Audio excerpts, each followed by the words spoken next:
Hey everybody, this is Brian from Venture Bros or Corona Cartoons or whatever it is when you're downloading it. Just wanted to reach out really quick and say, sorry, I kind of fucked up and we lost Clerks the Animated Series Part 2. Not sure exactly what happened, something in the recording. I had 7 minutes of my audio and we had the full 42 minutes of Matt and Brock. And kind of hard to cut together an episode when we're missing an entire voice throughout the majority of it. So instead of re-recording and trying to rewatch and making a whole thing out of it, I decided to just go with a completely different show and talk to our very good friend Emily Blake about, drumroll if you didn't look at the episode you downloaded, Rick and Morty, a show I never thought I'd watch, but it turned out to be a really good time and a really good episode. So sorry we're not getting Clerks Cartoons Part 2, but here you go, Rick and Morty. And of course, I preemptively apologize for playing Venture Brothers music right after saying Rick and Morty. Please do not find me or hurt me. Real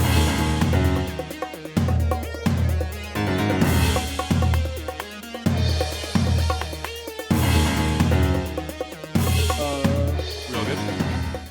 I found a gift I like. What do you think? You're very... That is a good one. I'll give you that. Is this a perfect way to start this episode? Are you ready? Yeah, I found a so great. I'm just gonna keep it all because why not? So hi, welcome to Corona Cartoons, formerly Venture Bros or of a Venture Bros podcast, or however I'm phrasing it these days. I'm not even really trying with that. It's just Corona Cartoons. We are still all quarantined, and we're still all trying to deal with that. And right on cue, Chewie coughs. I still have my cough. Right? That's not going away. Yep, this is great. Nothing else is happening, but I got that cough. Yeah, we're all fine here. Kind of a reference to today and kind of Corona. So yeah, we're still kind of bumming around our apartments or homes or whatever, and we're watching cartoons that make us feel better. And talking to friend of the ATH Network, former co-host of After the Hype, we have Miss Emily Blake on today. Hello, everyone. And then my wife, Chewie, is on. Hello. My dog is also here, Obi-Wan Kenobi. Hello, Obi-Wan. Hi, Obi. He's sitting in my lap. Being quiet Is he our only hope? He might be. He might be. I'd buy it. A dog saving all of us? Yeah. I mean, it started with an animal. Why can't it end with an animal? Right? There's your movie. It's kind of like Air Bud, but Corona version. Kind of bleak, and still I'm kind of okay with it. But as I was saying, we're all coping with this thing with fun cartoons. And as anyone who's been listening to Venture Bros from the beginning has heard me say many, many times, I don't like Rick and Morty. I've never seen a whole episode. And who better to make me watch this show than who... I'm trying to remember how she pitched it on After the Hype. You did a lot of acid and watched all of it in one sitting? Yes. That it? Yes. Yeah. I was dating someone at the time who came over, and I'd never dropped acid before, and he was like, okay, well, I'm going to drop acid with you and then watch Rick and Morty. And yeah, we watched all three seasons in one day and while on acid, and it was pretty great. And I was like, this show's amazing. I don't fully understand what's going on, but I love it. And then like the next day I watched the episodes again sober. So you could actually remember all of it. Yeah, so I can know what's going on. Either that was a great day or it was a lot of acid. I'm going to double check tomorrow. Well, it was like, I know I like this episode. Like the first one I picked was the Gazorp episode because like that's the first episode that I remember watching that day and going, oh my God, this is great. Like I liked the show. And then when I saw that episode, I was like, this is going to be my favorite episode. So... I still have very fond reaction to that episode. That's kind of fun. Yeah. I think the problem was I'm so stuck on if I don't like something after just a little bit, I'll really just like, I got to come back to it.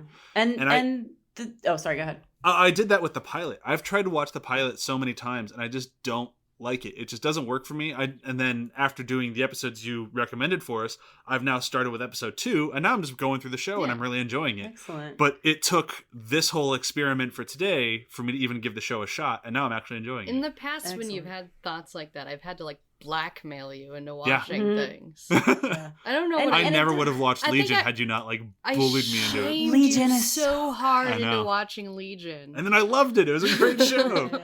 But yeah, Yeah, no, they was got quite me in stubborn Rick and on that. Morty, like, in the very first scene. He's sitting at the table with the family, and he just goes, something about how people sleep at night. And he's like, nighttime is half of all time. And I don't know why I laughed so hard at that joke that I was just like, this show's great. And that, from that point, and that was like scene 1. So I don't know. I don't love know. Rick and Morty. I'm never going back to that pilot though until I finished everything. All I right. did the same thing I did with like Venture Bros, where like the Secrets of Turtle Bay is just a fucking god awful episode. It's the worst episode of the entirety of the entire show. So I never like I try not to watch it unless I'm doing like a full blown rewatch. I'm gonna treat the pilot to this show the same way. Like it just didn't work for me, so I'm just gonna stay away from fair. it. I don't think for me, there is no bad episode of Rick and Morty. There are some that are better than others, but there's no episode that I'm like, man, I'll skip it. I love all of them. So when you asked me to pick, I was like, I don't know. I have the thing where I don't really like Rick.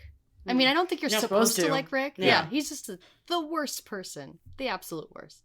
I love Jerry. I think if I had to choose a favorite character, I fucking love Jerry. Jerry. I think that's the problem with a lot of Rick and Morty fans is a lot of the douchey fans don't realize that Rick is not a person you're supposed to admire. No. If you admire Rick, you're a bad person. I think that's true. But a lot of them are like, think Rick is a role model or something. I don't just because you're smart doesn't mean you got carte blanche on being terrible. I mean, Rick hates himself. It's a recurring thing on the show that he fucking hates himself, and everyone else kind of hates him too. I mean, I think it's a big reflection of Dan Harmon's self-loathing. That's kind of who Rick represents for him, is his own insecurities and his own kind of issues. That is potential, because people have called him a comic genius multiple times. Yeah. And I think if you asked him, he'd probably say the same. Yeah, he'd probably say that Rick is his own self-loathing. I mean, all the times Rick has tried to commit suicide on the show. I think that's a lot of Dan Harmon sort of exorcising some of his demons. I mean, it wouldn't surprise me. I've always heard the show's really personal to him. And then even Brian, when he's been on our show, has mentioned like, working with Dan on this show is just nuts because he cares about it like an insane amount. Yeah. And don't they say sometimes that he doesn't really like a lot of his fans? I don't want to speak for him. I don't. I've heard that. Like I've heard that. Yeah, I've heard that, but who knows? Yeah. But yeah, so let's kind of dive into it. So I asked you, as somebody who went from not watching it to full blown loving it in the course of 2 days. I saw it twice in 2 days. Yeah. To pick, I told you what, like 2 to 3 episodes. 2 to 3 episodes, and I ended up picking 4. Yeah, well, you kind of picked 4. You did like 3.5, like 3 and a. I did 3, homework. but the third one required some like explanation, so I suggested watching a different episode to prepare. I think it still would have worked and been funny without it, but I'm glad that I did it. But yeah, so you picked what are the episodes you gave to us? The first one is I don't remember the full name of the Gazorp Gazorp episode. It's something Gazorp Gazorp. And then Morty Night Run and Rick Lantis Mix Up were my choices, but I think you also watched Close Rick Counters of the Rick Kind, which I also 2 of those are season 1, 1 is a season 2, and the last one is season 3. The Gazorp Gazorp I love because it's actually feminist, which is interesting. It's sort of about gender politics and about let's see. The reason I wanted to do Morty Night Run is because I feel like this one wasn't conventional, because it wasn't Rick and Morty, it was Rick and Summer. Morty has found a sex robot on an alien planet, and he fucks it, and then it gets pregnant with a baby monster. And so Morty becomes a dad and has to raise an alien and that grows into adulthood in like one day. And then he realizes how hard it is to be a parent, and he does everything wrong. And then meanwhile, Rick and Summer, Morty's sister, go to the alien planet to find like where the sex robot comes from, and they discover that all the men in this alien culture all live on another place together, and all they do is fuck and be violent. And meanwhile, they go to where the women live, and the women are all just like really, they got their shit together, everything's great, but they don't tolerate men because men are the worst. And it's voiced, 2 of the major characters there are voiced by Claudia Black and Virginia Hay, who were stars of Farscape, which also endeared me because I love Farscape so much. As soon as I heard their voices, I was like, holy shit. Even as high as I was like, it's Virginia Hay, Claudia Black, oh my God. And it's all about the genders and it's just they make a lot of jokes that are kind of making fun of women, but in a delightful, like, endearing way. And then they make fun of how men are just stupid and violent, and it's also kind of endearing. It's, you know, it's great. That's Gazorp. Gazorped. Is the Gazorp the species? I don't remember. Yeah, they're from the planet Gazorp. And then the second episode I picked was Morty Night Run. And I picked it because it's like the most standard Rick and Morty episode I could think of, but also has Jermaine Clement in it. So they go to an alien planet where they're just going to try to play some games and stuff. But first Rick sells this like antimatter weapon to an alien bounty hunter, and he's going to use it to murder somebody. And Morty is like horrified by that. So he goes and murders the bounty hunter accidentally, and then saves the alien creature, which is named Fart because it's just a gas. And it's played by Jermaine Clement. And they become really good friends. But then in the process of trying to save Fart, Morty like murders like a fuck ton of people. And in the end, he realizes that that Fart is actually very dangerous, and he has to take him out. So like all these people died for nothing. So the whole episode is so fucking depressing. But still funny, because that's what Rick and Morty does. It's depressing but funny. And then I'm spoiling all these. Is that okay? That's encouraged. You know. Yeah. Okay.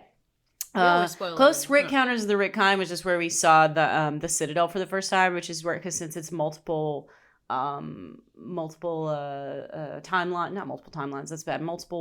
universes, so it's like a multiverse full of Ricks and Mortys, infinite universes, and so some of them have gotten together and created a citadel with a council, and so everyone in this world is Rick or Morty. And then that was so you could be prepared to watch the Rick Atlantis mix-up, which is misleading because you're meant to think it's like they're going to the city of Atlantis, but actually we go to the Citadel and do a whole episode about how shitty the Citadel is. And everyone there is a Rick or a Morty, and a Morty like becomes put in charge of it, and everything is depressing and dark. And I love that episode so much because it just like I think about it a lot. Actually, I think about what's gonna happen next and like what it all means. And so there you go. Those are the episodes I picked. It was kind of an interesting first go at it. Like, it reminded me of when somebody finally got me to watch It's Always Sunny. They had me start with the Dennis and Dee are on welfare episode. It's like, it's funny, but it's not like any of the other episodes. And that's kind of what we started on here. And that was the one episode I wasn't a huge fan of. Which one's that? The Gazork. Ah, okay. That for some reason, like, I'm watching it, I'm just like, this is a well-made episode, and like my critiques are really bland because it's just like I'm watching the whole thing and just nothing really grabbed me. I wasn't really laughing. I'm like, I see where the jokes are. It's kind of a good time. I like the father-son stuff the most, but not really enough to like. If I had just turned this one on and we hadn't been doing this episode, it wouldn't have. I probably would have finished it, but I don't think I would have kept watching another one. Yeah. The other ones that you had me watch, I enjoyed more and more as we went on. Like by the time we got to the final one, I was loving it. So I'm interested now that I'm going back through it. When I get back around to Gazorp, I think I might like it more. But I think just diving into it, it just hit me the wrong way. Kind of like not as bad as the pilot did, but similarly. For me, it's just I enjoy the episode. It is funny, but it wasn't like groundbreaking to me on a personal level, just because I've seen things that I'm like, oh, they're referencing this, they're referencing that. And for me, it made me think of multiple episodes of Futurama, specifically, not Futurama, but the movie Amazon Women on the Moon. Oh. And also actually some Queen Kong, because Queen Kong does a lot of super feminist stuff, but also like over the top feminist where they're like, are you making fun or celebrating this? I can't tell. I fucking love Queen Kong. Yeah. So I enjoyed all of that. My favorite part of it was, what do they say? I'm here if you need to talk. Oh yeah. Is there a version of hello? Like, that's cute. if you think it's cute, you cannot execute. Yeah. My top is cute. You cannot execute. Yeah. That was fantastic. This shirt was made by Mark Jacobs. Mark Jacob. Those are names of the penis. Yeah. So I appreciated the overtopness of all of it. It didn't strike me quite as heavily, I suppose. That's fair. I think Rick and Morty has this reputation of being for dude bros. And I think a lot of people think it's just for like asshole, incel types. And I think that episode to me proves it's like, nope, actually, there's a whole episode about feminism in here that's I think really funny. And I don't know, I just love the jokes that are making fun of gender. Like they're making fun of the stereotype of women where they're just like, no one here farts. By the way, I had no idea when I picked all these episodes that all 4 of them include fart jokes. By the time the show was a lot of fart jokes. Yeah, now you're mentioning it, I haven't encountered as many fart jokes while going through the show as I did when we did these 4 episodes. I happen to pick like 4 episodes that feature fart jokes prominently without even realizing it. So. Are you aware that you're such a fan of fart jokes? I usually hate fart jokes, dude, so I'm just like very surprised. Conversations with people about how everyone genuinely finds poop and farts to be funny, whether or not they admit it. It is the lowest grade of humor because it is so universal. I am not above a good fart joke. That's all I'm saying. Or a well-timed fart is just as good as a good fart joke. Just, So maybe I am a good... Maybe you would like my boss at work. He just comes up sometimes and just starts farting. Delightful. That sounds like an asshole. Billy, I appreciate you. You pay our bills. I just had to get a good butt joke in there. So what... Remind me again, what was the second one? The second one was Morty Night Run. That's the one where they pick up Jermaine Clement, the fart. Speaking of farts. Yes. His name is Fart. And like they murder so many people trying to save Fart. It's and Morty's Fart's just so smart. fucking horrified. Yeah. Fart's like, if I just manipulate this one guy to get jealous of his friend and his wife, then all these people will die. Which is the thing that happens. There's another episode where it's complicated, but there's basically an AI that's trying to protect Summer, and Summer tells the AI it's not allowed to kill anyone, so it's just like it creates a fake clone of this dude's dead kid, and it's like, hey daddy, and then it disintegrates in his arms, and then it's like, all of you have loved ones, all can be returned and taken away again, and then it's just like, holy shit. So that's kind of what it's like. That's a little bit the same thing that Fart did, where it was just like, you're jealous because your best friend's fucking your wife, your life is meaningless, and then the guy just starts to murder everyone. A lot of psychological torture on this show. That's true. But the fact it was done with Jermaine's voice made it just so buttery, just wonderful. I like this name, Fart. The song. Let me tell you guys. There's a whole. For those of you who haven't seen it, there's a whole section in the episode where Fart just sings this song, "Goodbye, Moon Man," and it's all like weird psychedelic shit. And I'm gotta tell you, if you're on acid and you watch that Moon Man song, you are gonna have a really good time. Very colorful. The thing we haven't really mentioned with this episode that I think this is my turning point for the whole show was the Jerry daycare. That was in the next one. No, that's Morty Night Run. I had to make sure it was Morty Night Run. I looked it up. It is the Morty Night Run? Because I got that. Because that's where they drop him off while they're going to do their stuff. I couldn't remember if it was this one or it was the next one. But yeah, so for me, that joke was so fucking good that it just... Every time they went back to it, I was laughing out loud. And I don't know... I don't know if it's just the actor... Oh, I'm blanking on his name. Chris Parnell. Chris Parnell, yeah, Dr. Spaceman. Dr. Spaceman. I don't know if it's just his performance or just having 1,000 of him in one room is what made me laugh so hard. But I loved our Jerry, the normal Jerry, the main Jerry, whatever we're gonna call him. I loved him just being like, no, I don't want to do this. Oh, here, let me help. Oh, okay. And then just him getting sucked into every scenario while just being defiant, compliant, and then just one of the Jerrys. It was just fantastic. What's great about Jerry is he is like the most mundane human being on earth. And so like next to he really shows like Rick's personality because Jerry is like the anti-Rick. Jerry is so boring by comparison, and that's what's great to make fun of Jerry, because he's just so like, he's so convinced that he's like, I'm gonna stand up for myself, and it always ends up falling. It happens a lot. Jerry's constantly like, I'm not tolerating this anymore, and then by the end of the episode, Jerry's just back to being a sucker. So that's why I liked the other episode with Jerry so much, when he gets the nice Rick, or the doofus Rick, or whatever they call him. Rick. And he goes, I can't tell you whether or not these will ever increase in value or not, but what matters is that you like them.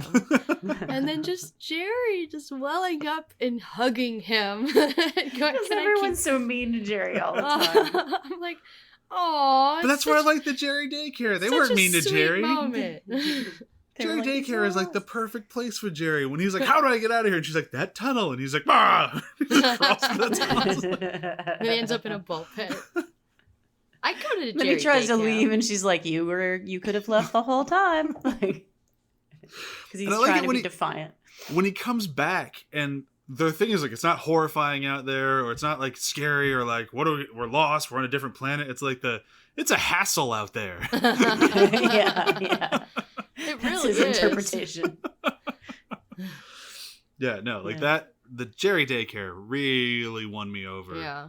For everything, and that's why I want to go back to the first one again, because I think I was still just coming on like, I don't like you, Rick and Morty. That's what's cool. What's one of my favorite things is the knowledge that that's not actually Morty's Jerry. The Rick and Morty that we follow came from a different timeline and just kind of stole this one because they fuck theirs up so bad. That happens in episode 3 or 4. In fact, Gazorp is the first episode after that happens. So maybe that's one of the reasons they wanted to do that episode next, is like this, just to see if this is like our real. Is this the same? Is this the same summer? Because it's not. That summer is not actually Morty's sister, and that Rick is not, or that Jerry is not actually Morty's dad. And one thing that's interesting. Trade out the sister at one point too? No. Rick and Morty fucked up their timeline. So it was fucked up beyond all repair. So they went to a different timeline where right at the moment where the Rick and Morty in that timeline had just died, and they buried them in the backyard and took their place. Huh. That happened on the show. So from now on, like, the audience is aware that this Rick and Morty does not actually belong to this timeline. They stole it. They adopted it. Yeah, they adopted it. Adopted. They do go back and revisit their previous timeline at one point, and it's pretty great. And you actually see, because they turned everyone into Cronenbergs, and at one point you actually see a Cronenberg Rick and Morty in the close Rick counters of the Rick kind in the background. You're like, oh, there they are. That's the Rick and Morty from their timeline. It's a whole thing. I'm probably getting into the weeds a little bit, but I just love that. There was a lot of details to the show. In the backyard, yeah. As we've always been told.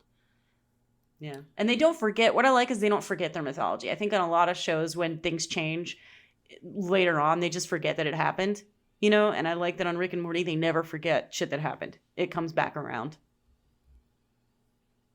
Yeah. But it's interesting. Go ahead. I was going to say, like, I'm not deep enough into it to really appreciate that. But, as a former Venture Bros podcast host, yeah, we really like that stuff over there. Kind of obsessive over it. Yeah. Oh, you want to hear obsessive? Oh my God, I've mentioned this to friend of the show Bryan, who directed some episodes of Rick and Morty. The clock in the garage is almost always at 2:00, except for 4 times. It has not been 2:00 in the garage, and I have no idea why it is not 2:00 those 4 times. I get why it would be 2:00 all the time. I don't get why 4 times, for no story reason whatsoever, it has not been 2:00. So, yeah. Why is it always 2:00? I don't know. I want to know. What did Bryan say? He didn't know either. And he asked me to tell him the names of the episodes, and he'd ask about them, and I just never got around to it. But I wrote them down. Those are questions you'd only get from a script soup. I can't help it. Well, because I automatically see all clocks anytime there's a clock on the screen. Dude, when I was on smaller features, many times script soups would be like, can you just not have a clock in this room? Oh my God, I've said that so many times. Please get rid of the clock. I also love that you're demanding to know the answer, And then you're like, I was going to ask Brent, but then I didn't. Yeah, I forgot. I wrote them down and I just never got back to him about it.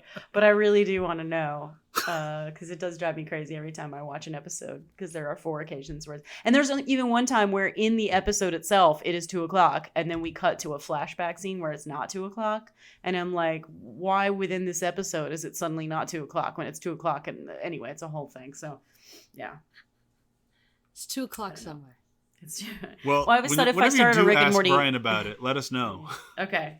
I always thought if I were ever to start like a Rick and Morty podcast, I would just call it "It's Always 2:00 in the Garage." Oh, that's pretty funny. Good. That's a good one. I like that. Except 4 times when it isn't. Yeah, except the 4 times when it isn't. That's a really long title. Again, it was called Venture Bros, a Venture Brothers podcast. I'm into long titles. You get the whole show in a long title. Yeah. Go back to the Clerks cartoons episodes we did last week. Those titles are like a paragraph. But not in a good way. Anyhow, so the other episode that you recommended was the Rick Landis mix-up? Yes. Right? Okay. I love that. That's my favorite. Why is this one your favorite? Because I really enjoyed it, but and I enjoyed going back to the one before it, so we at least knew the reference. But I'm not sure if it the gravity of it, it's one of those things where I'm watching it and it's like I can feel that this is important, but I don't understand why. Maybe you have to watch the whole show to really feel it. I don't know. To really have by the point you get, because it's toward the end of season 3, so by the time you get to this episode, you've really been with Rick and Morty a while, and you've understood how much Rick fucking hates himself. And this is a whole citadel full of Ricks that hate themselves. And it's full of a whole citadel full of Mortys who just kind of do whatever Rick says and have been completely demoralized. So combining all of those characters on both sides, and I'm so maybe it's a whole you have to watch the whole series to really get into it, or maybe it's just me. I don't know. But I feel like finding out that the Morty was that same evil eye patch Morty, which you got that right. You saw that at the end. Yeah. I kind of guessed it after you had us watch these 2 that was going to be the thing. Yeah, I didn't know that because obviously I didn't, I watched it just when it came on, and then, I watched it when I was really high. And because I watched, and that helped too. I watched the whole series in a day. But for me, it hit me when you see the photograph go by and you realize that was Eye Patch Morty, and you're like, oh shit, that evil psychotic dude is now running the Citadel. So you think oh, change is coming, it's for the good, and then you're like, oh no, it's not.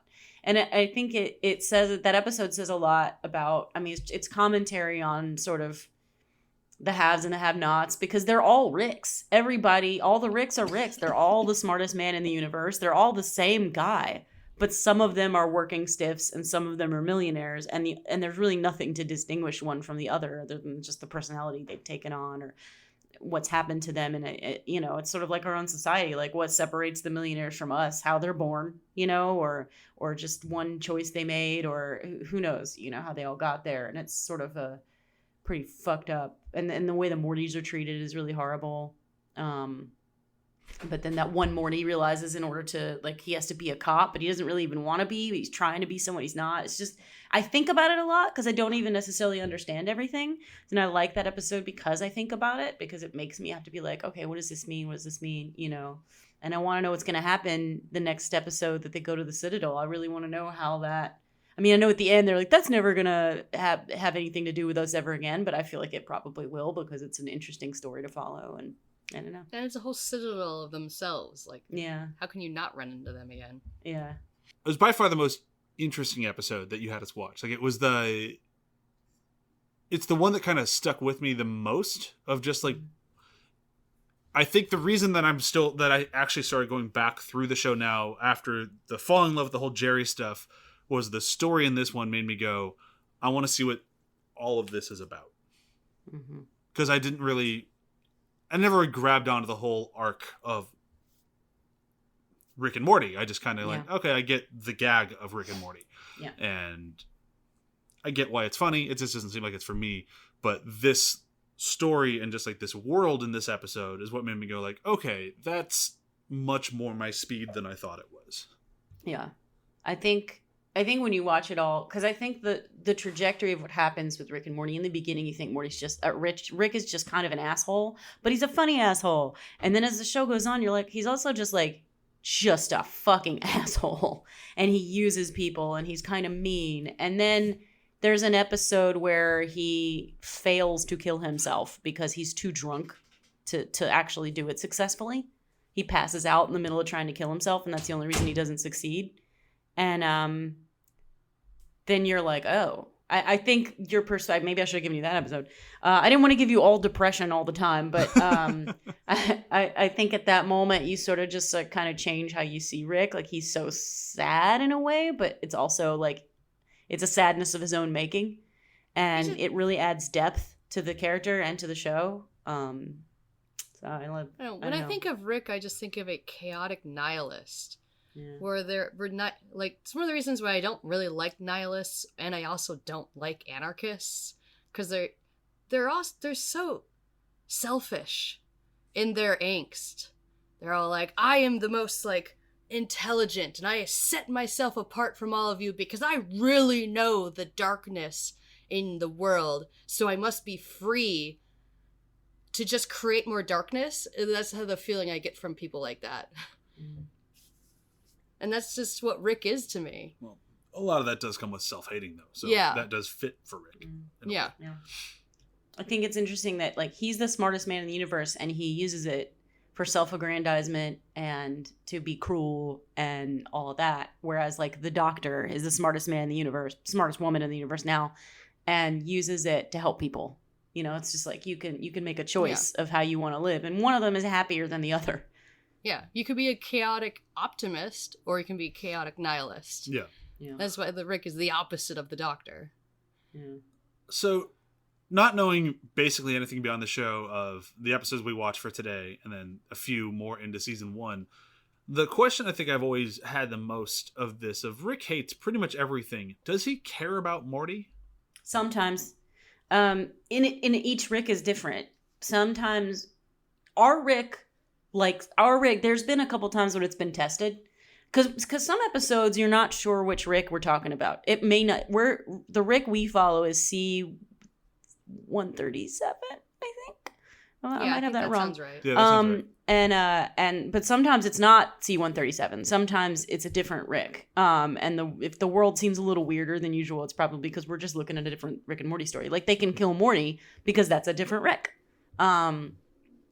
But when we go back to our Rick and Morty, so sometimes Rick don't give a shit. Sometimes he pretends not to give a shit. There have been a couple of times where our Rick has expressed that he actually does give a shit about his grandkids. He's pretending not to. And sometimes he even admits he cares about them. What usually happens is he'll be tested and someone will be like, aha, you do love them. And he'll be like, I just pretended so that I could get you to let down your guard, blah, blah, blah. But I think in reality, we know he does care. He doesn't, because he does do some nice things sometimes. It's really not enough, but it's for him. He thinks he's being really magnanimous in that moment when he paid Morty a compliment at the end of the episode that you guys watched, the Close Rick Counters of the Rick Kind, where he was just like, Morty was pissed because he was like, you've been mean to me, and Rick was like, hey, I'm the Rickiest Rick, and if I'm the Rickiest Rick, you're the Mortiest Morty, and Morty's like, I'm the Mortiest Morty, as if Rick just paid him a big old compliment. It's such an abusive relationship, but he was trying to make Morty feel better in that moment, and he doesn't really know how, so that's... Or he refuses to do what he thinks will help him. I don't know, because he thinks it's weakness, I guess. But I think he does care in his own way. Well, that's just another classic case of a person who hates themselves or a nihilist or whatnot, where it's like you can't, if you show that you care about something, it can be viewed as a weakness. So you can't really do that. Yeah, I think it was just one of those things that always kind of bothered me. I'm going to keep bringing it back to Venture Brothers because this happens a lot in my head. But it's always bothered me with that. Like, does Rusty ever actually care about his boys? And it was a show that it always kind of bothered me while watching Venture Brothers, and throughout my rewatch for the series that we just finished, I got an answer, and I really liked that. And when I started watching Rick and Morty just for this past week, or a couple of days, that was the question that started bugging me the most. And like, I do remember the Rickest Rick and Mortiest Morty. I'm like, okay, so there's maybe something there. I just didn't know if it was something that is ever more definitively answered. And I was guessing no, but yeah, there is a time when he actually says, when he's having a good day and he hasn't had any responsibility for a while, and he just goes, "Love my grandkids." And there's another, I mean, this is how rare it happens though. Like, that's the best it gets. And there is another episode where someone does put a gun to Morty's head, I think, or is it Summer's head? I forget who. And he actually like really does. Oh, it's Morty. Oh, that's right. There's an episode where they go to a spa and all of their like bad vibes are sucked out of them and become sentient. So it's like the good versions of them versus the bad versions of them. Not even good versus bad. It's more like the things they like about themselves versus the things they hate about themselves. And in that version, like, he does admit that like the thing that was one of the things that was sucked out of him was how much he cares about his about Morty, because he was just like, I think it's a weakness, so it got sucked out of me. Oh, like the part I just said. Yeah. Wow. Okay. So that all lined up well. I read that. Yeah. I forgot about that, but yeah. But, so there are moments, where they show us that he does care about Morty. And he definitely cares about Beth, but he's a narcissist. So Beth, his daughter, he cares about Beth, and because I guess we didn't really have a lot of Beth in these episodes, but he fucking loves Beth, but he loves her in a way that a narcissist loves. He gets angry because she got pregnant in high school, and he's just like, my daughter, my daughter could have been more. She could, she was my kid. He says that a few times. Jerry for everything with that. Yeah. That Jerry destroyed his legacy, so it's a very narcissistic view of love, but he does care about her. And it's also, both the kids are older now. They can take care of themselves technically. She could definitely go off and do something more. She must not want to. They do actually at the end of season 3. Season 3? No, season 2. I don't know. There definitely was an episode where they actually kind of toyed with that idea. Oh. And I don't know if we've ever seen the end result of that yet. I don't know if they're going to come back to that or not. At one point, he proposes to her that if she wants, he can make a robot clone of her, and she can just go off and live her life, and no one will ever know she was gone. And we never see what she decides, but later on, she's like, wait a minute, and am I a robot? Am I a clone? And he's just like, no, of course you're not, but is she? So, Yeah, we wouldn't know. Yeah. Does it matter? Just be you. Just live your life. And that's going to be the future. Give us 50 years. Or who was it? Somebody just said, like, we're already there. You don't know. Oh, it was like Gabe Newell, like the guy from Valve, is like, you don't know how close we are to the Matrix, man. Cool. Thanks, dude. Thanks for Half-Life 3, fuckface. I think that's all I really had to talk about with Rick and Morty today. All right. Was there any other like final thoughts that you wanted us to leave with as non-Rick and Morty people? Although I feel like I'm slowly going to enjoy the hell out of this show as I watch it. I just think it's I've always been more anti Rick and Morty fandom than I have the actual show. Yeah. I mean, the main reason I never continued with the show was because I got so turned off by finding out someone got stabbed over Szechuan sauce. Oh my God. I was just like, I don't think I want to be part of this. Yeah. Other than that, I enjoyed the first season when I watched it. Mostly I enjoyed it for the references to Freddy Krueger. Have you gotten to those yet? Yeah. They're great. Yeah, he was pretty cool. Yeah. That whole, like, the whole Szechuan, and the thing is, the whole Szechuan sauce speech that he gives is what people are forgetting is, like, the reason that he got into the predicament that leads to the Szechuan sauce thing is because he's a selfish asshole and he almost destroyed his family.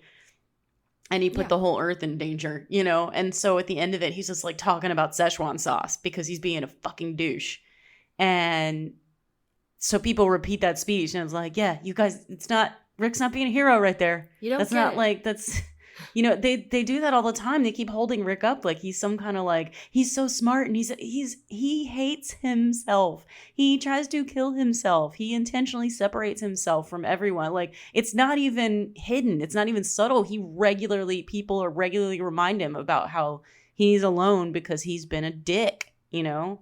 It's just that thing where a lot of people who actually feel that way in real life, when they see an example of it in media and they feel that it is being celebrated in some manner, they will attach themselves to it desperately because it vindicates them of their own emotions. Yeah. Well said. Kind of freaky to think about. Yeah. But I mean, that's if you why just... when people go down the thing about how art is dangerous at times, you don't know how it's going to be interpreted. But I love the show. I love every episode. I've watched it over and over. I've seen all the comments. I don't love the special features on the Blu-ray because it's a lot of... Okay.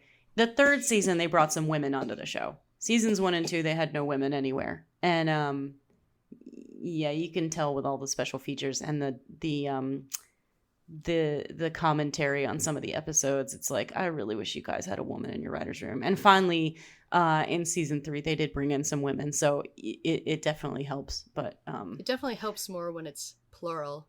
Yes. If it's just the one, then they just point at her and she's just like, We hired girl. Girl sits over there. Yeah, exactly. Yeah. So but they've done better now. There are a couple of commentators where they were like, I tried to hire women. Nobody wanted to be on our show. I called every woman I know. And it's like, I remember that. You got to call women you don't know, dude. Yeah. You know? Because the women you know might know too much and not want to work with you. Or like, how many women do you know, actually? You know, call every woman I know. How many women do you know? I know my mom. Yeah, exactly. She was busy. And his sister-in-law. But lo and behold, when they tried, they found some good ones. So, yeah. We're out there. Yeah. In the bushes, hiding. But season 4 has aired like 5 episodes and then just stopped. So I don't know. I don't know what's going on there. I don't know why the episodes just were shot and then or released and then nothing in the middle of a season. But it'll come back someday. That's kind of how the show is. It you know, you wait like a year and a half and then the episodes just appear and then they go away again. Just wait 4 years and then you'll know what it's like, Emily. Yeah. How long are we on with the current one? We're only on year 2. This year is nothing. 2? Okay. Yeah. I'm not sure we're at year 2 yet. With Venture Bros? Yeah, no, we're not even at year 2. We've just about done with year 1. Oh, wow. We've got time. Yeah, we got time. Season 8, we got like I would not guarantee. I'm guessing 2021. Maybe if we're lucky, probably 22. Yeah, that's the thing my then boyfriend was saying when we moved from the end of season 2 to season 3. He was like, you don't understand how long I waited to find out what happened next. And you're just rolling right into it right now. Mm-hmm. And I was just like, yep, that's how binging works. Yep, that is how binging works. I'm sorry. And all the Venture Brothers fans, when Rick and Morty fans are doing that, are like, you don't understand. Yeah. And Doctor Who fans are like, fuck you don't understand. Yeah. I'll give y'all the same face I gave everyone who goes, they can't negate student debt. I paid mine. Like, oh, okay. Good for you. Yeah. You're having a good Let's time. just keep this problem going. Yeah. I suffered. You should suffer. But yeah, so at the end of all this, I will say thanks. I'm really glad that I finally sat down and watched this show because... I'm glad you did. I'm glad you liked it, and I'm glad you saw it. I'm very glad that I'm watching it now, and I'm going through it, and I'm having a good time. It's not Venture Brothers, but the fuck is? Nothing is. There's only Venture Brothers. Sorry, we were formerly a Venture Brothers podcast. I'm quite a fan of that. Yeah, he is biased. Bryan will talk about Venture Brothers the same way that I talk about books of magic when it comes to Harry Potter. Yeah. Yeah, I'm a little nuts. Hey guys. You know, this was first. Does anyone else care? Does anyone else care? Nope. No. What about Brick Frog? Brick Frog. No one? Yeah. Damn. I don't know what's happening right now. I have no idea what you guys are talking about. You should read books of magic. You should watch Venture Brothers. And we will continue to watch Rick and Morty. Yeah, I will. I'm going to finish Rick and Morty now because what the hell else am I going to do? Because of the quarantine. Well, I've spoiled a bunch of it, but I don't think it matters. It really doesn't. We're going to continue being told what to do all day long by Corin. That's very true. We're going to watch Singing Cats and Singing Cats and Singing Cats. And then we're going to go play outside. And then watch Singing Cats and Singing And then I'm going to try to go to the bathroom. While watching Singing Cats. And Corin's going to bang on the door the whole time. Yeah, quarantining is fun with a toddler. we're going to move into plugs now. So this is Monday. So tomorrow, I believe you will have a new episode of Samwise out. You should. I'm not sure where Sam's at since she moved and her life is all new and she just gets to her new job and the new job says, work from home. I'm here. Get out of here. So yeah, you should have Samwise, and then you'll have Demon Days on Wednesday. Then we have Behind the Hype on Thursday, which is starting our new month of Scarlett Johansson. And then on Friday, you have Damage Boost. And then anything else you want to read, you can find at athpod.com, where we're having some pandemic picks that I believe, Emily, you wrote one of them, right? Yeah, I just did one. Mine dropped to the day we're recording this on Mating Heaven's The Earthbound Human, which is one of my favorite terrible movies. I fucking love it. So I was glad to be able to recommend it to people. I've heard of that. I haven't seen it. It's starring Carmen Electra. So it is. And it's a goddamn masterpiece. Oh, it's fucking great. The movie is sentient sperm. Fucking hilarious. So what you're saying is that we need to rewatch Virtuosities so I can write an article about it. Yeah. No, I'm saying you need to watch Mating Habits of the Earthbound Human. Oh. Yes, it'll teach you about procreation. It's too late for you guys, but you know. Yeah. I mean, not procreation. That little sperm contraception. guy, he made it over the bar. Teach you about contraception. He landed on the mat. He's doing his little dance right now. Or he did. Now he's just alive and asleep. That happened a while, like 2 years ago almost. Yep. And then we still have other articles coming up from Matt. Apparently he wrote a wonderful article on Doctor Who to piss me off, and I'm very curious to read that. All right. And that will be coming out at some point here. And I'm also at some point going to write a whole long thing about 50 Shades of Grey. I keep trying to start it, and you know, it's really hard to write stuff with the pandemic happening, so I'm trying to get to it. I've seen all the movies. I've written my notes. I just need to compile them into my it's going to be a pretty long article about 50 Shades of Grey and exactly why they're bad BDSM and because I'm trying to write it for people who really don't know much about BDSM. They've just seen these movies, and I want to explain to them why, you know, you should do something else. Then watch these movies. Learn something. Here's what you like. I want to take like, here's what this movie says. Here's what the truth is. You know. So. Anyhow, we've been just rambling now for a while, so I should probably just say goodbye. Because we don't have anyone else to talk to. That's true. This is we know we have another social adult. interaction. Someone who can say more than yes, no, and dada, mama. Hey, he said walrus today. He did say walrus today. Oh, what a weird random word. We were looking at a book, and I got him to say walrus. I was very proud. Yeah, and I got... Good, you know? And then you went for the layup with wins. Orangutan. How'd that go? He did the syllables. He did the correct syllables. Yeah, I couldn't say orangutan. It's not orangutan. Bye. Bye. See you, Emily. Have a great quarantine.